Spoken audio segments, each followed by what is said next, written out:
mention a quick statement regarding what Professor Sadowski mentioned is that so the concern after I have been in past 2 years in Professor Sadowski classes on the computational psychiatry and also thinking beyond the black box. The 2 years ago I don't know what called it Grand Tour.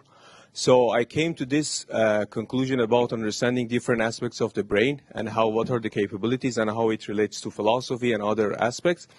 But the concern I got after understanding about learning and memory in the brain, because it's my research now, is that I found how powerful human brain can be brainwashed by any type of teaching or school of thought.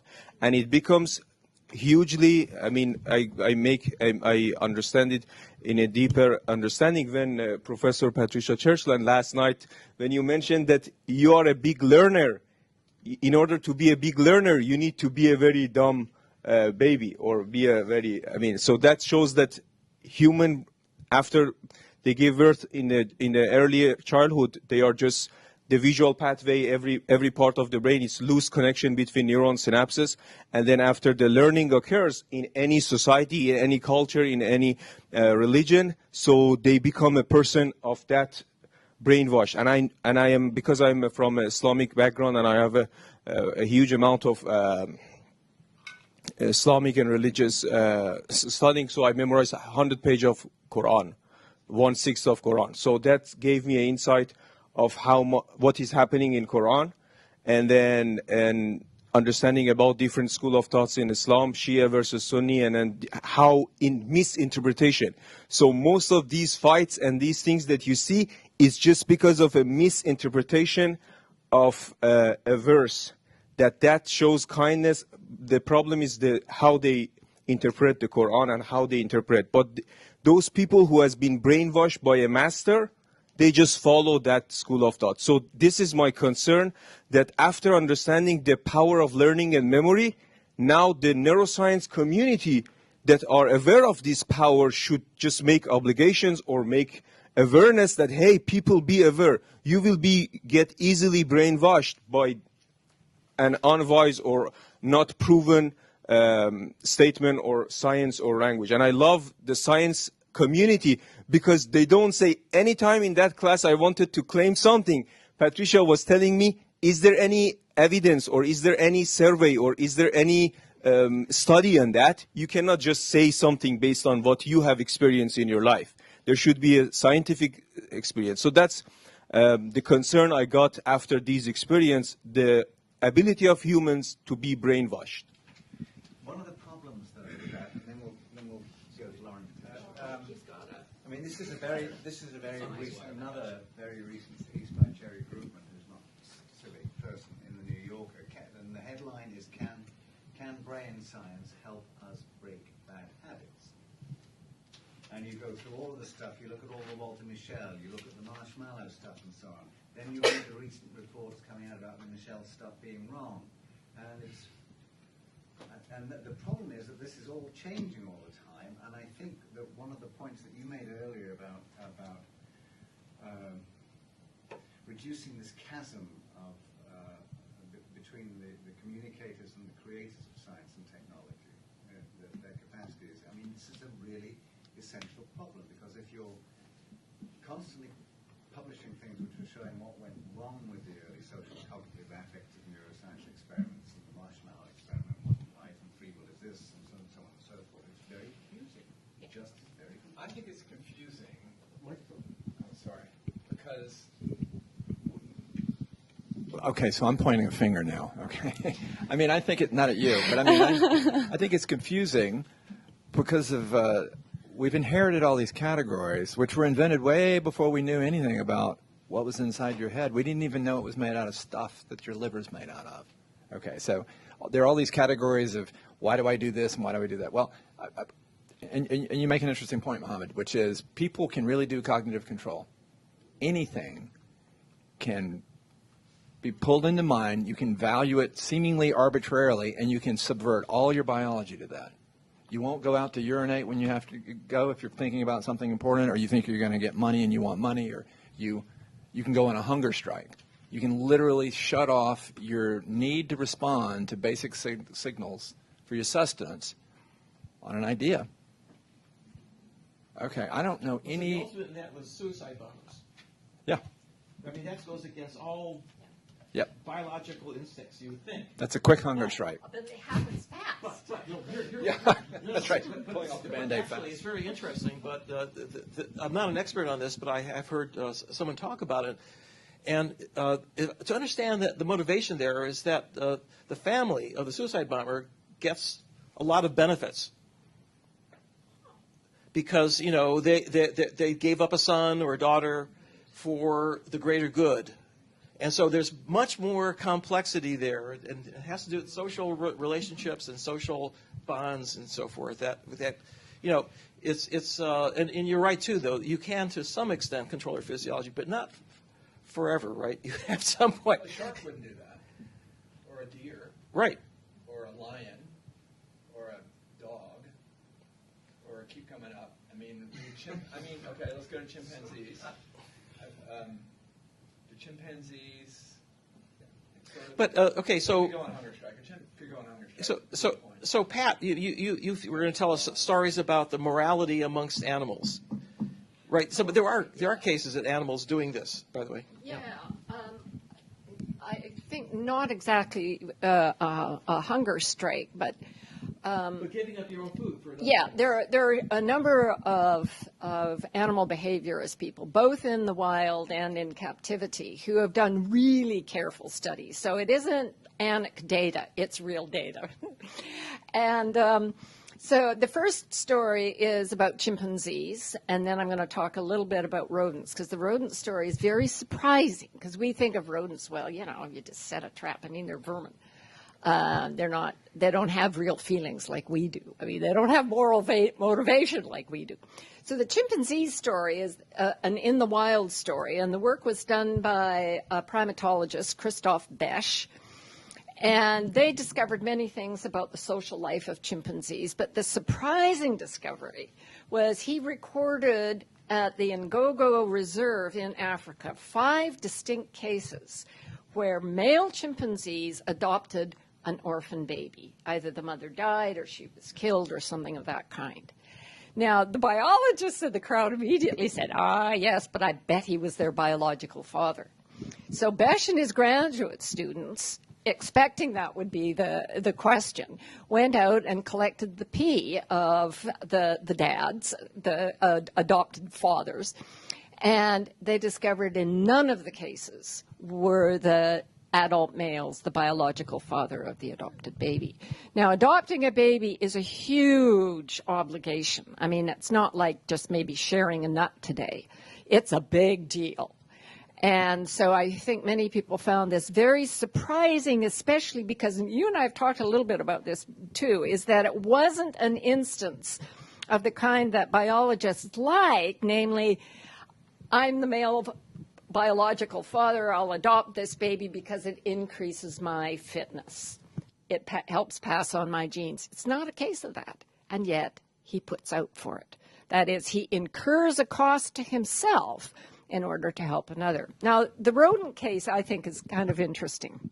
So this was done in Peggy Mason's lab in Chicago. So you have a big round space. And in the middle of the space, you have a plexiglass trap. And the trap has a little door, which is not easy to open, but can be opened with a certain amount of fiddling. You have 2 rats who have been housed together. And I'll tell you why that's important in a moment. You take one of them and you stuff it in the trap and you close the door. You take the other one and you put it in the space.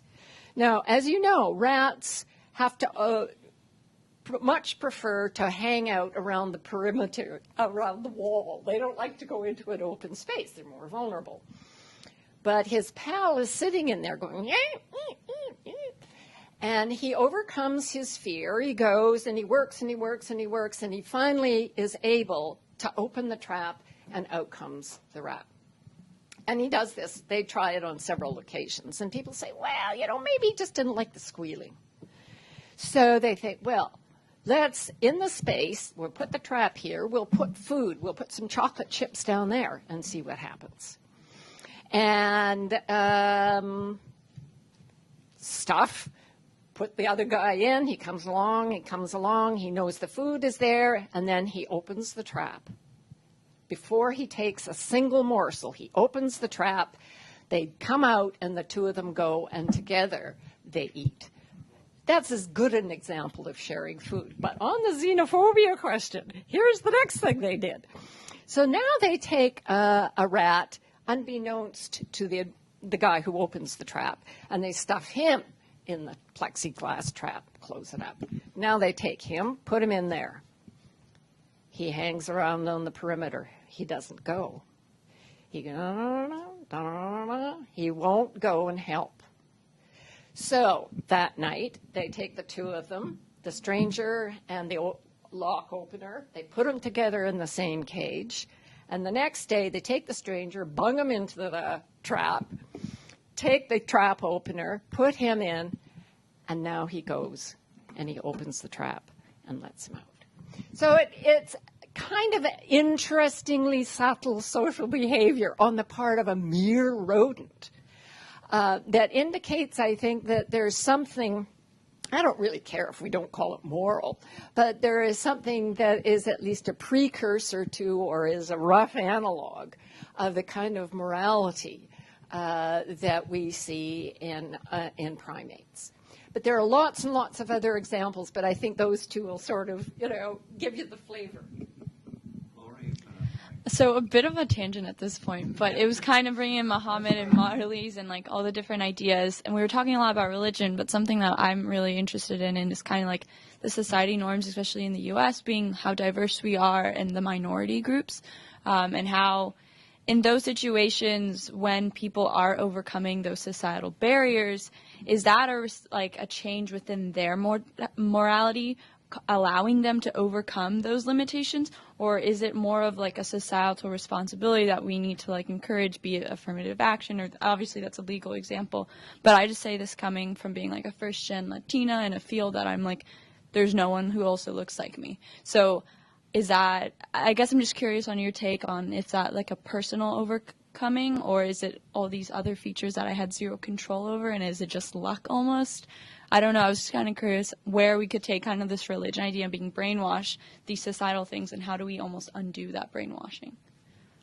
Well, I think it's very subtle, and I think there was a particular experiment that was done in Reid Montague's lab that I think I may have mentioned last night. But the basic idea was that if you set someone's expectations of their reward fairly low, and you set somebody else's expectation of their reward fairly high, and you run that for a few trials, then this guy comes to expect high and this guy comes to expect low. They think that's normal. So now what you're going to do is you're going to take this guy and give him, let's say 10 Mars bars, and you're going to lift this guy and give him exactly the same 10 Mars bars. Now, the high expectation guy, is he going to be disappointed or happy? He's disappointed. He used to get 15. What about this guy? Is he disappointed or happy? He's thrilled to bits. He used to get 5 and now he gets 10. So our norms are greatly influenced by the expectations that we acquire, or that our wonderful reward system acquires as a result of experience in the world. And those experiences can get extremely complicated. They can be normative in their nature. We aren't even aware of it. And an example that I sometimes use has to do with fashion. So when I was in 7th grade in school, I was extremely happy because I had a pink felt skirt with a poodle on it and a pair of saddle shoes, and I thought I just looked. Now I look at these pictures and I think, how is it possible to look so stupid? And but people who are more sensitive to fashion than I will look at their closet from, let's say, 5 years ago and think, God, that's so 5 years ago, out. And yet when they bought it, they thought it was just magnificent. Our norms can change in these subtle ways. There was never a day when I sat down and said, pink felt skirt with poodle on it is dumb. Never. But my norms, of course, had changed. Now, they do, I think, also in a social context with regard to many other things having to do with sexual behavior. Oh, yeah, sorry. Having to do with sexual behavior, for example, but having to do with how we get on, what our assumptions are about other people, something about, how inequalities should be dealt with. And a certain amount of turmoil and ferment is a good thing. I mean, we shouldn't always wring our hands and say, oh, no, we're divided. I mean, we should wring our hands when there's sort of an excessive moral outrage and people are just looking to bank it somewhere. But on the other hand, a certain amount of disagreement is a very healthy thing. If we're all agreeing too much, and I don't know, that's when I start to get a little bit worried. Mia, you haven't said anything yet. No, Rachel. Oh, there you are. I'd like to go back to the discussion about religion and some of the ways that religion has been used either are now what we would view as immoral or morally. First off, there's definitely, like what you said, Mohammed, you get a big text that was written long ago that has a bunch of things that people are willing to follow. You can string any kind of justification out of that, and so a lot of these issues can be explained by looking at that. But there's this other thing that's been talked about a lot in the past 2 days that I think is interesting about the problem being with kind of a rule-based morality versus this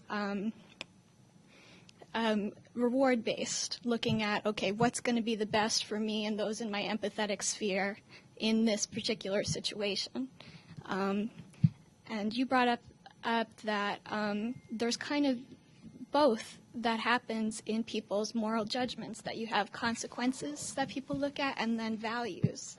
And so with the example of the babies, that as a society we're not really willing to grow 20 babies and then harvest their organs to save 200 people, even though looking at the consequences, that might be the best thing. There's this other thing that may have started as okay, they're in my empathetic sphere, I'm looking at the consequences of how this is going to help the babies or hurt them. This is now, if you look at all of those people, which you could say, okay, I value the lives of all of those people, even still, you're not really looking at, in a reward-based evaluation, what's going to reward the most people. And so that value of we're not going to kill 20 babies seems to be more like a rule that gets ingrained into us that can be kind of pitted against this reward system. And so there seems to be a more complex dynamic there. The rule-based almost seems to be like a natural thing that gets ingrained to us, and that's really central to the way that we think of moral issues. So where does that come from, and how do we reconcile that with the way that we want to evaluate what a good moral judgment is? I have a question. So if that's a good example. So suppose that it was one baby, and you were going to save Washington, D.C. Would you kill that baby? Probably, yeah. You would kill the baby? Okay. How about Sandy? What's that? Not 3. I mean, I'm going to lower the outcome side. So the outcome side. So let's go down to 100,000 people, not 8 million. Well, I guess. So what we're talking about, yeah, is using the utility, some measure over the value of one act, to sort of balance a ledger with something else, an outcome, another act, etc. And so I'm just trying to find your price point. Yeah.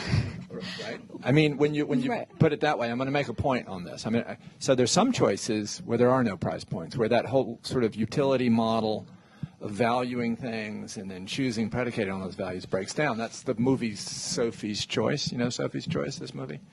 Okay, so you have 2 children. Which one are you going to kill? We're not going to put them both on there. She kills the girl.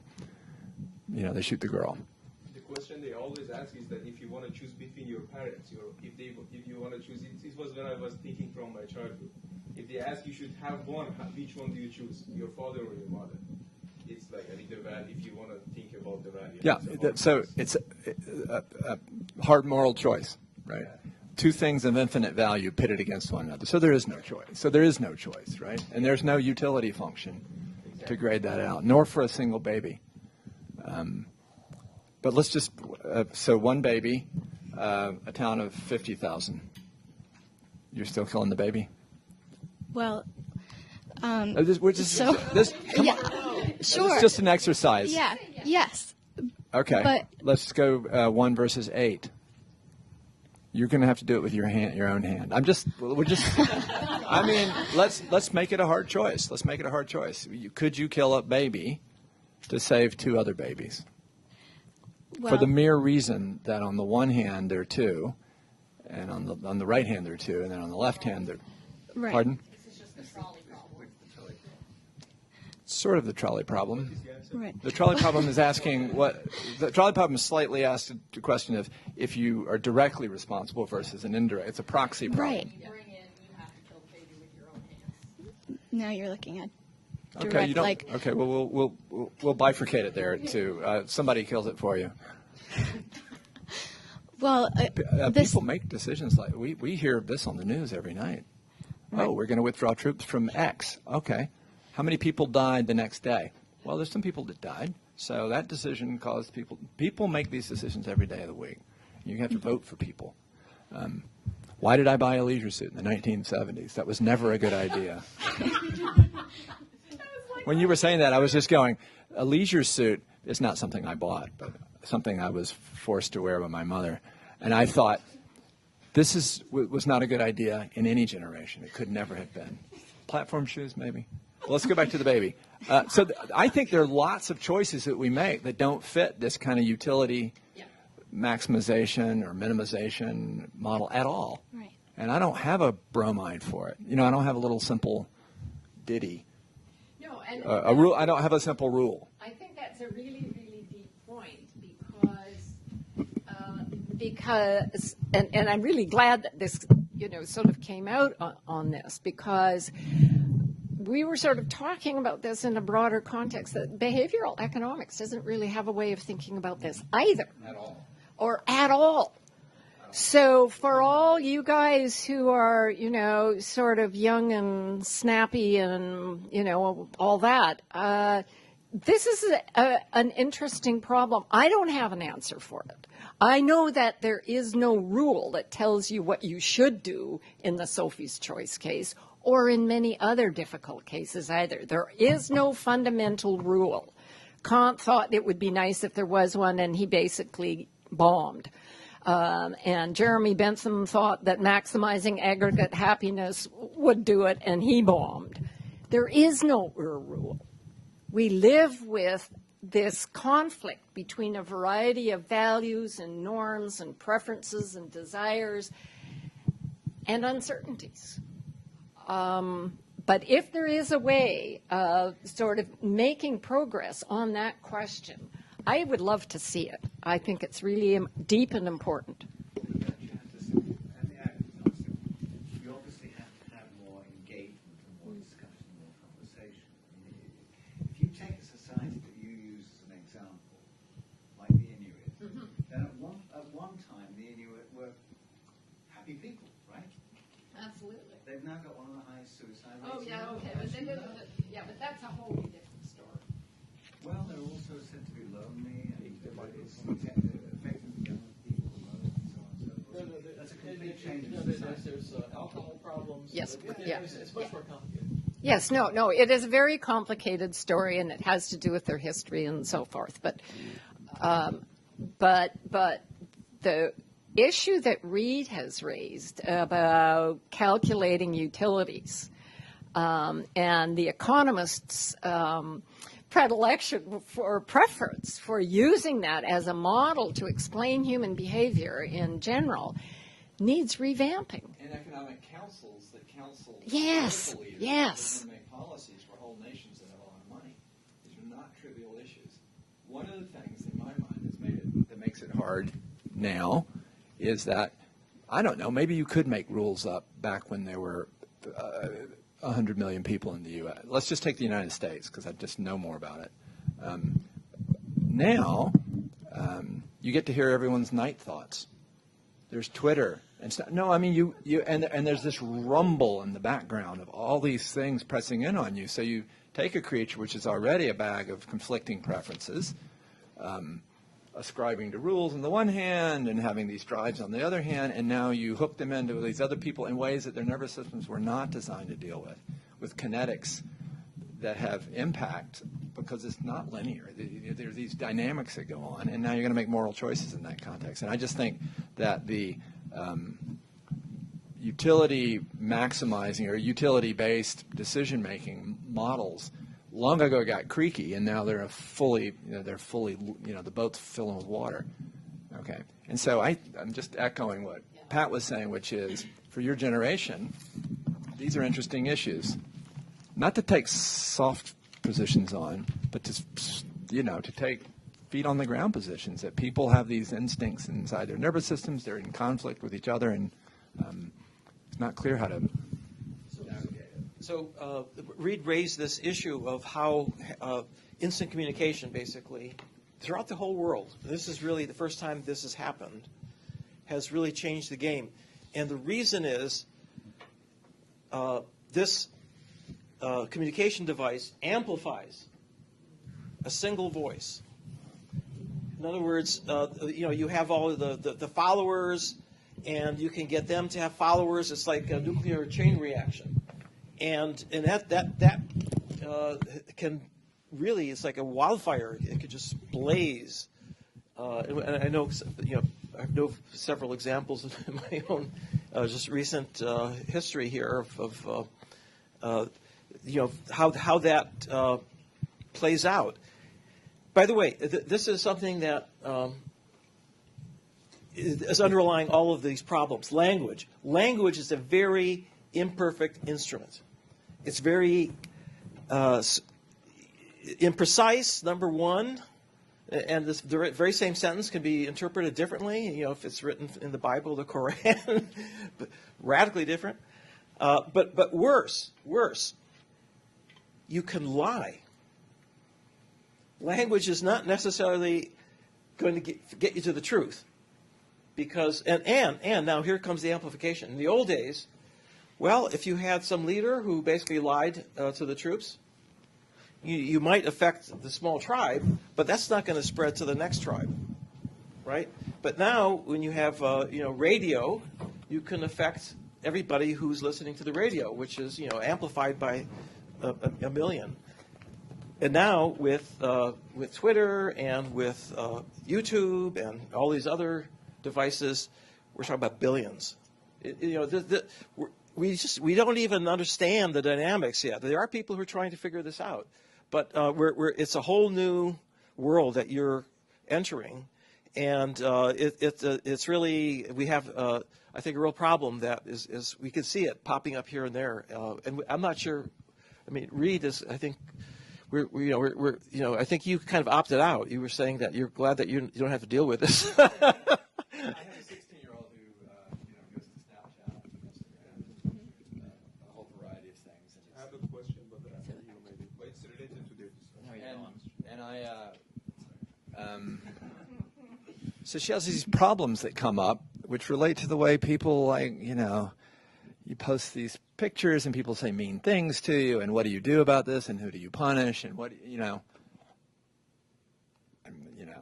do I say to her? I go, wow, yeah, maybe that seems a little mean. I don't know. Well, what should I do? I have no clue. Aren't you my father? Aren't you supposed to have advice for this stuff? And I just think, I don't really know how to think about that. I don't know how to think about people. We're pretty soon, it's going to be a moral issue about turning machines off and killing software systems. We're not far from that. And we're not far from being sophisticated enough for them to say, please don't turn me off. Right? Don't turn me off. No. Nope. Don't destroy those nodes that don't cut my nodes back to 50 million because I won't be able to think about myself anymore. That's coming. That kind of stuff is coming. I think your generation is going to have to equip yourself to deal with stuff like that. Synthesized movies, fake political ads. These have apparently had real consequences in just the last few years. What do we do about that? In a society that values free speech? I don't know. I mean, you know, the Russians can post whatever the Russians want to post. Unless you can trace it back to Russia, it's free speech. It's just a political opinion. It could be a bad political opinion. Is that influencing our election? Well, yeah, but not any more than it's legal. What do? You make a law up that you can't have an anti-government opinion, you know? I have a question that answer you, but after. I'm just going to change it for a minute if you want to go ahead. So before you change the topic, so I had a question, Professor Sanofsky, and also a partial answer to this problem of moral, how you make the choice between killing a baby or two. So there are lots of knowledge. If we have more knowledge about that question, then it's easier to answer. So what is the background genetic history of these two babies or two babies here? I mean, what is their chances to get psychiatric disorders and others? Lots of questions about their family, their history, who are their parents of these people. It makes you easier, help you, how much money they have, or it helps you to make the moral decision easier. And human brain, I mean, as a personal experience of human brain, has problem to aggregate thousands of information. We just make the most important information. It is one baby, it is two baby. At the most, who is the parents of these two? But AI is going to solve the problem. It's a question for Professor Sanofsky if he approved my point, that I think artificial intelligence is going to solve these partially, these moral choices and all of these. So Russia makes a tweet, the other person is reading that.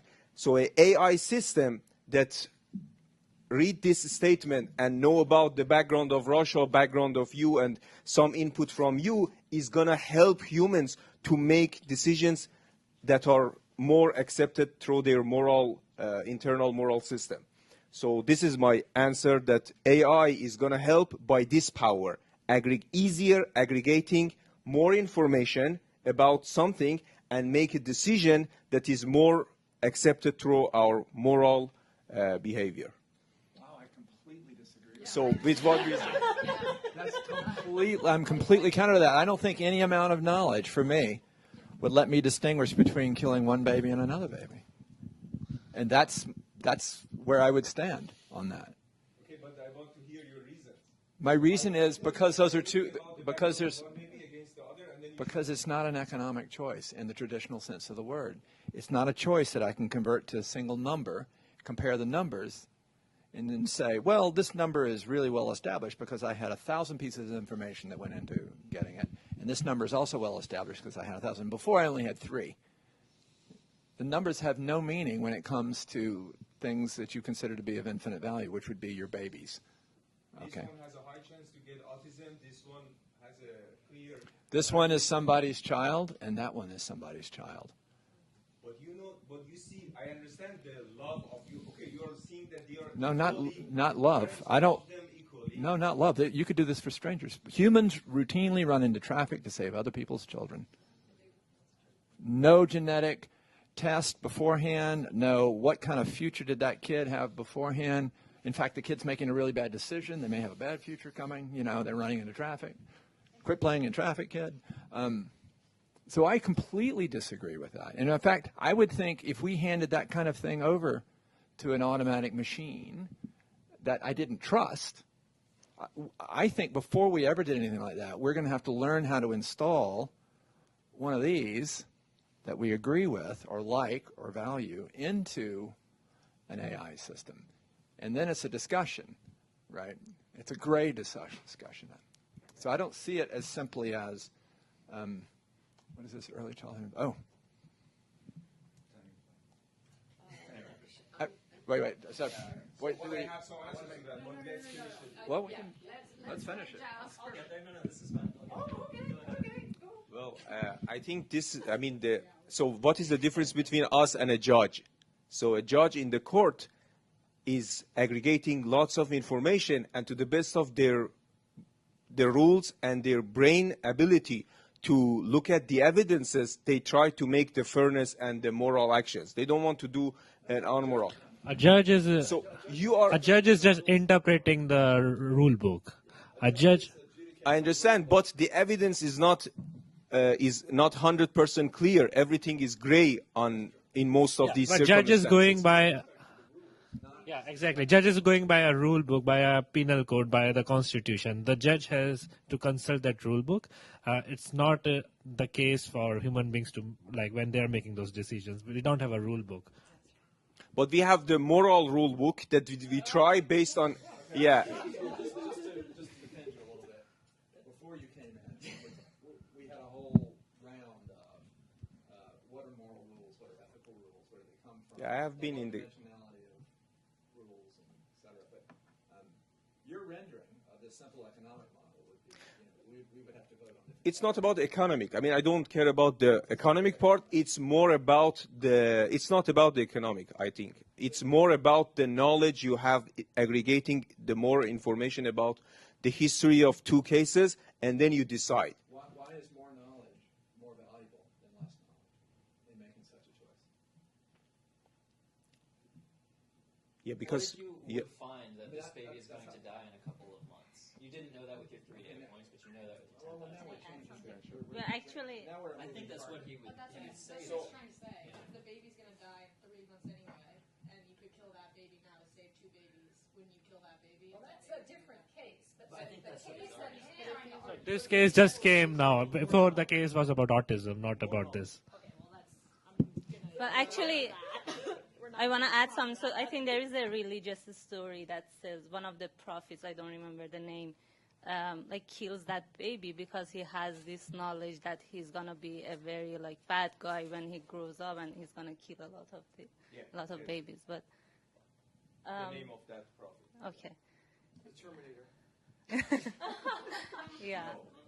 So it was, I mean, yeah, it's a story that baby is going to raise up with it was when Prophet Musa, peace be upon him, was walking with that very knowledgeable master, and then that person did this stuff, and then said to Prophet Musa that, do not ask me about the reason of this. And then he walked to somebody and he killed that person, and then Prophet Musa said that, explain about the reason of this, why you killed somebody without any reason. And he was saying that this is the reason is that person will grow up and then will do that bad stuff, kill the parents, and then I stopped that in advance. Okay. That wouldn't hold up in court. No. Yeah. Of course. I mean, But- that was a things between two prophets. Yeah, I want to add something. Just I was thinking that, like, thinking about morality and ethics and all of this is a luxury of like living, for example, in U.S. So I lost my dad recently, and I had to go back to my home country, which is Iran, after 7 years and live there for 2 months. And so it was a very like interesting experience because, well, on one hand, I can see that people in Iran, they live more by rules, and it's easier for them to live by rules other than thinking about moral things. And on the other hand, like comparing to 7 years ago that I came from my country, it's getting much poorer, and people are having a hard time just surviving. And I can see the moral and the ethics in the society just going down. And well, you start caring more about like money and how you survive in that society, other than like even in the very simple things like driving. They care more about you here than in Iran. If you're passing a street, even the drivers don't care that much about you. So I was just thinking that I can see a very different environment there comparing to here, like in terms of the value system, and even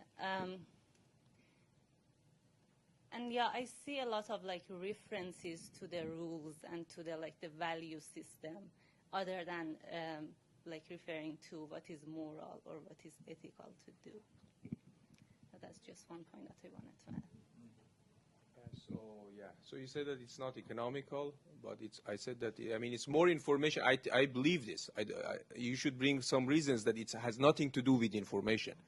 I mean, because all decisions human brain make is based on some information we receive. I mean, even if it's. I disagree with that. I would say the main theme of one of the themes of this book is that Well, it depends what you mean by that. But one of the themes of the book is that biology is a deep story that started being told way before there were humans. And so we have all these instincts that aren't necessarily collecting information in the way you mean it. I think, if I'm understanding you, I'm not sure I'm understanding you, but you make choices based on that. You don't weigh choices you can show, the one thing behavioral economics can show is that humans are a profoundly inconsistent machine with respect to information.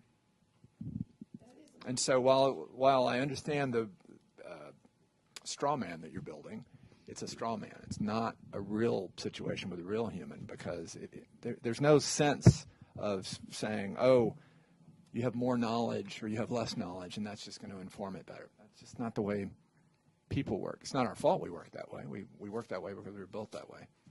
Kept us alive. Can I add a comment to what your guys' discussion really quick? Just because I think it's interesting that you guys are considering this in such a perspective. But if we change that again, if we kind of switch the tables to, because we're already living in this type of situation where we have the choice to donate our organs in the case of our death. For whatever reason, we have made that decision that we want to help the greater society in that way after we die. And I think that the question then would not be harvesting babies for that point, for that purpose, but it would be taking that decision that in the case that my baby did encounter some life-threatening situation, I could then petition for the donation of their organs. But so it's not so much as like an exploitation, which is, I think, like a more contradictory way of looking at, or even just contentious in a way, to then just making it a decision that if in the case that my baby passed away, I could give those organs up for donation. So I don't know if you guys had any comments on that, maybe in that perspective. You have an instinct. You have a series of things in your head that are not well explained that changes the rate at which you'll do that by a factor of 2, whether or not you're asked to opt in or opt out. So if I ask you, when you sign up, let's just assume you're the organ donor. You get a license. Do you want to be an organ donor? Okay, I don't check it. Okay, that's opting in. Okay, you're opting in. That's about 20, 30%. Okay, if instead you offer the choice in a slightly different way, you say you're already signed up as an organ donor. Now you have to opt out. Then it's an 80% non-opt-out rate. So you go from a factor of 3 or 4. Well, is that a moral decision, or is that a? I mean, people have explanations of it, and they write chapters in economics books over it. But that is a huge effect. That's a huge effect. Now, if instead you were the proxy for your baby, I assume that when you do it on behalf of your baby, it's the same thing, opting in versus opting out. I don't understand it, but that's a case where more information isn't the thing making the difference. It's sort of the packaging. But so I guess what I'm just adding in is the choice to do it now, because instead of just saying, oh, you don't have a choice, we're just going to harvest your life or your organs, and then whatever else becomes of you becomes of you. But so then that choice then is, I guess, where we eliminate that unethical behavior. And then even though that statistical is significant, it brings up the question of, well, how many people are inclined to do this, yes or no? And then what is the acceptance rate of it, yes or no? But the thing is that I think you're right that there are other ways of handling organ donation than growing babies. But we brought up the growing baby case. Yeah, we agree on that, for sure. We brought up the baby case to illustrate a point about utilitarianism, about the rule that says an action is right to the extent that it maximizes aggregate happiness. And there are lots of other ways of showing that there's something wrong with that rule. And not only that maybe we ought not to follow the rule, but in actual fact, and this is really, I think, what's deep about Reid's point, humans don't follow that rule. They often incur a cost to themselves in order to sustain a particular value. So that the model that economists really like, because they can make it into an algorithm, that's part of the reason anyway, the model that economists like to explain human behavior is flawed. That was the kind of point of the baby organ story. It wasn't that we couldn't find a better way of doing it. I mean, we can probably grow organoids now that will, produce a kidney, so, and all that. But the really worrisome issue is that there is this sort of disconnect within behavioral economics about how humans, A, ought to behave, and B, in fact, behave. And if we persist in that model, we're going to miss something very deep about the nature of our biology. And that was kind of, I think, why I want to stay with this example that worries me. I see your point now. Yeah, okay, good, thank you. So we have another That helped person here. clarify things. Yeah, I'm kind of Laura. branching off of that and thinking kind of the future, this big problem that we're going to be facing, and trying to think of how we can use this knowledge and gain that. And in the way that, do we feel everything we're learning about consciousness, is it something that we can educate in the younger generations, the children, to almost not avoid these problems, but mitigate the issues? Do we see that being maybe a frontier of how we battle this? Education. You're saying Yeah. education might be the solution. On children now. I'm wondering, I know it's very out there, this is future thoughts, obviously things that we need to think about, but I'm just curious what you guys think. And while Mike's down there, Mia, I mean, you work in a department. Right, so I wanted to You work ask, in a department. not about education, but like how you think new methods in Could you use the neuroscience, mic? That's what I how you think new methods in neuroscience will help us answer these questions, like maybe intracranial, like studies with behavioral economics paradigms, or like what we can do from that perspective.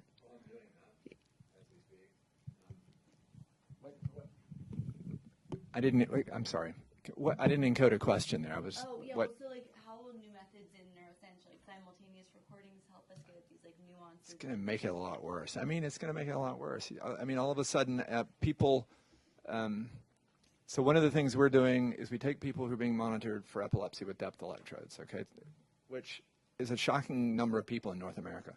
They're like 3.5 million people with epilepsy. A full 35% of them aren't well controlled and become candidates for stereo EEG depth recordings.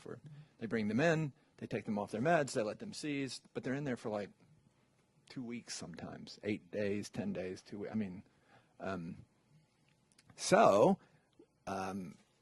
as bad as that is for them, it's an opportunity for really sort of turning all these very interesting cognitive questions, which are also institutional questions about how we treat each other and what we can actually avoid, we're turning it right back down on the detailed neurobiology and being able to record local field potentials, and in our case, we're recording really fast fluctuations in neuromodulators.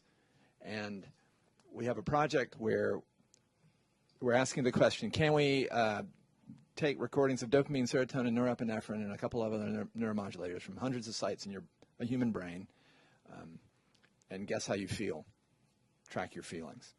Track stuff you'd call emotions. Really just ask, are we able to decode that? So I don't know the answer to that, but that's going to come, and we'll figure out a way to do those kinds of things non-invasively, and so this stuff is coming faster than I would have ever guessed. And I'm just glad I'm going to be at retirement age by the, or actually, I'm not going to retire, but I'll be too stupid, and I'll be out of, because, yeah, you just kind of fall over one day. What was the opening reaction? You said it was going to be too hard, or it's going to get harder. When I say hard, I mean gray.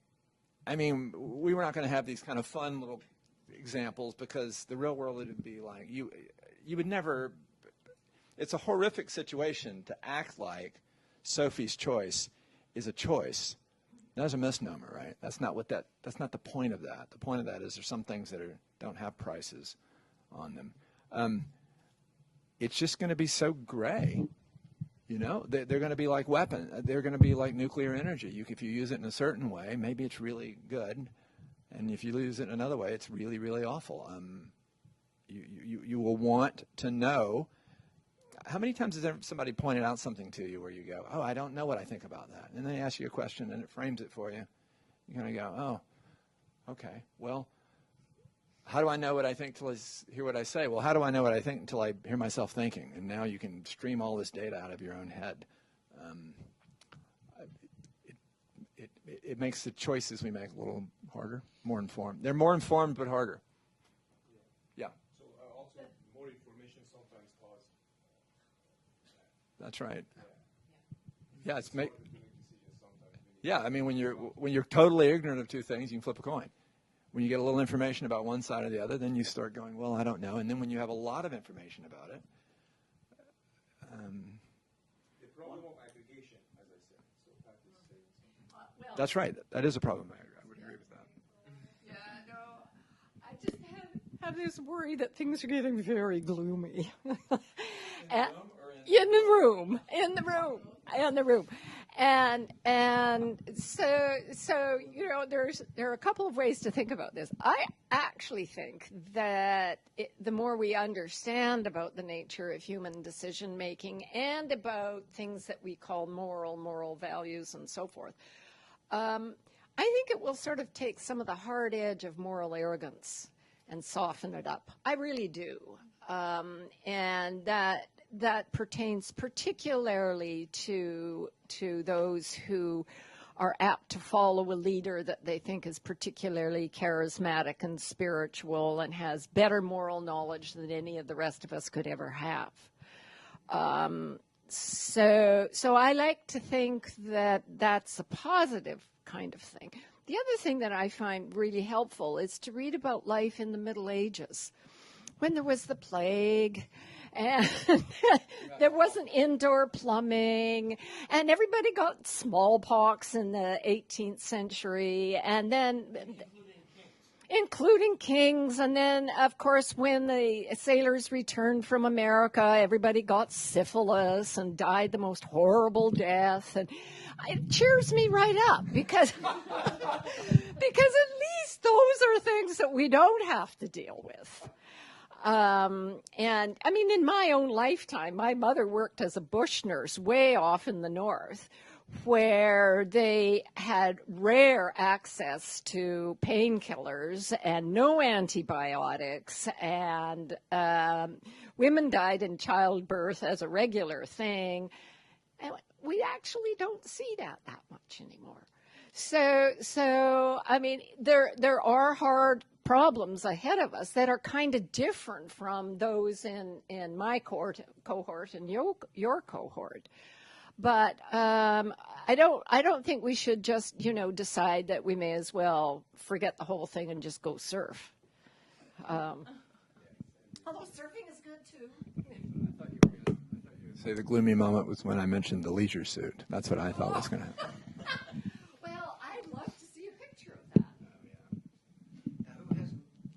My turn. Yes, I will grab this. So we have 3 minutes left. Right. My question's evolved so many times I forgot what it was.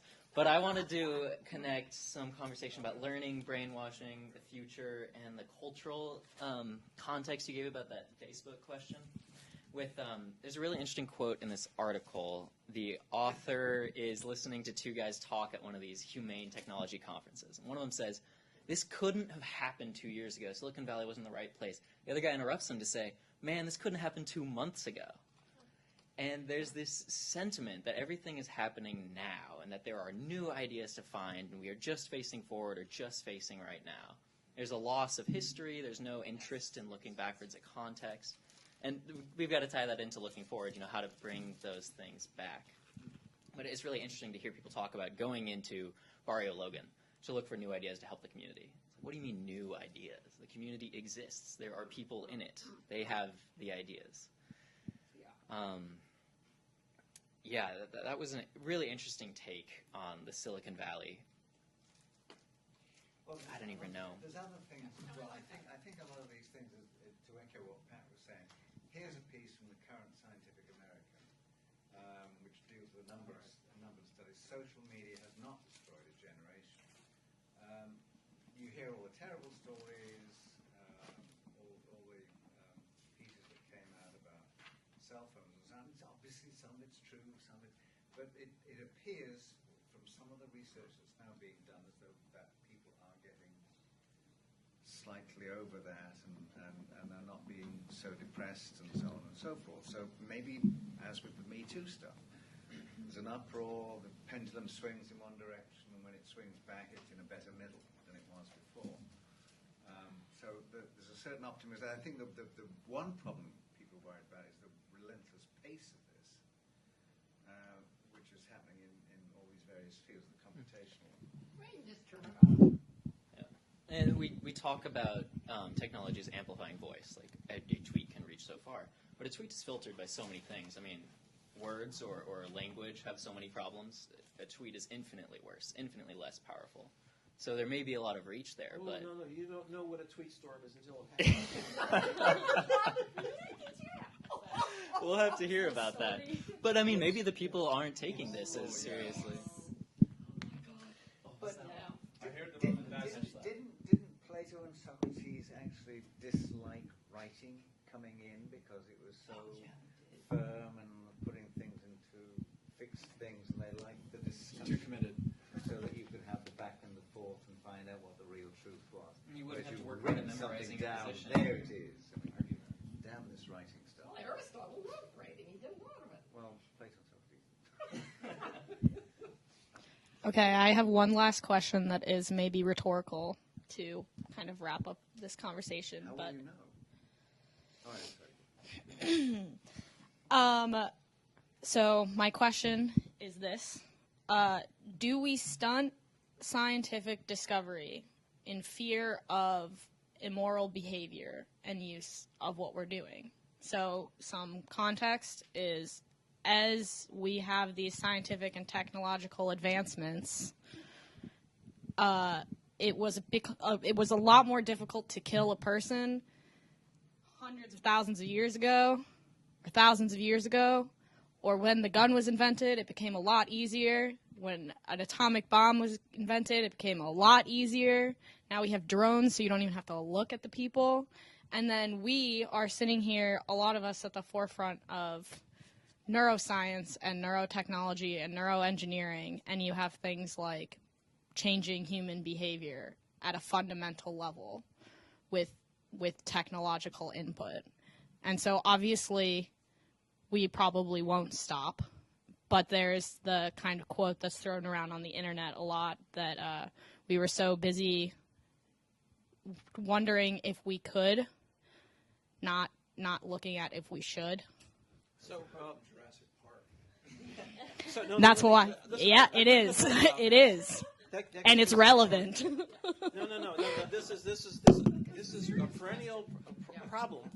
And let's just take one of your examples. So, nuclear weapons. Okay. So there's no doubt that it can kill millions of people, and we did it once. We haven't since then. Twice. Well, at one time in history. Whenever you introduce a new technology, it can be used for good and evil. Every technology. And how it's used is something that humans have to decide. And in this particular case, we managed to get the whole world at one point to say, let's set it aside and let's not use it. And so this happened, I remember, in Asilomar, when recombinant DNA was first made available to biologists, and it looked as if you can create new biology, new creatures, and you could create a pandemic of some sort by manipulating a virus. And so the scientists got together and they realized, well, let's be careful here. Take steps very carefully and try to have containment facilities until we know more. And here we are. This is now, it's 70 years later or something. We have a vigorous biotech industry where people are actually using these tools in a routine way for good. This problem they came up recently in China where they're using CRISPR, to change the genes. This is a big red line, and the world reacted very, very rapidly. And even in China, this guy is now in jail. I don't know if there's a law against this, but he's certainly not able to go ahead. So I think that you have to be very whenever someone says that AI is going to replace us, right? Or this is going to weaponize something that will then destroy humanity. I would that's an extreme view. That's the worst possible case. Okay, so that might be the worst possible case. But then there's other people who say that this is going to make life easier for everybody, and of course. That's another extreme case, but it always turns out that the answer that we arrive at is somewhere in between, where we avoid the worst and we take advantage of the good. And so this is happening right now. I think the whole thing we're going through with all of these internet devices that we now have is a learning curve. We're just learning how to use it. And I remember my father-in-law, who's the smartest person I've ever met. This guy knew 20 languages fluently. Wow. Right. And he got on the internet, and the first thing he did was fell for a lot of these phishing stuff, right? Because he Nigerian prince? No, not that. He didn't give any money away. He's not that stupid. No, he was just vulnerable. You have to be inoculated. You have to have heard your friend got caught, and you begin sensitized to what you look for this. You look in the header to find out where it came from, right? And so we're all learning as a group how to use the technology, how to avoid the worst part. And I'm sure that this problem with fake news and so forth, there will be issues that we're going to have to overcome. But we have to live through this process, and it may not be. There may be a lot of mistakes. There may be things that really are terrible, but we've always come through on the other end. And by the way, this is something that really Pat's view about where we are today compared to even 100 years ago. We're living in a world where the average age is now over 80 in most developed countries. It's actually going down in the U.S. But the reality is that we've never lived. I mean, no generation has lived better than ours, and except maybe the next. You'll benefit from all these discoveries that are being made now that are going to extend life, that are going to prevent terrible. In fact, by the way, you brought up Ebola. Well, there's an article in the New York Times. Ebola is now a controlled disease because there are now ways, we developed. Actually, it was an experiment was done in Africa that allowed us to come up with the vaccines that have been proven effective. Otherwise, you can't do the experiment, right? It's not ethical. But it was done for us, and now we know. Are you all optimistic?